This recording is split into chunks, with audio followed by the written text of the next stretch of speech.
how to transfer domain on Bluehost. So hello guys and welcome back to today's video.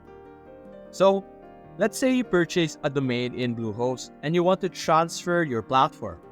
For example, you want to transfer it to GoDaddy. How do you transfer your domain? What you could do is that you could navigate to your domain and manage it and look for the specific settings for domain lock and authorization key. Those are the relevant information that you should look for. You should disable your domain lock. And what you're going to do is navigate to the platform that you want to transfer.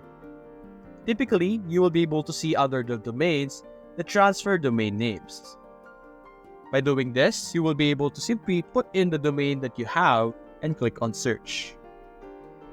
Most platforms will ask for the domain to be unlocked and get the authorization key, which is what you would normally do or normally look for and get when transferring your domain. So simply provide those information and you will be able to transfer your Bluehost domain to any platforms.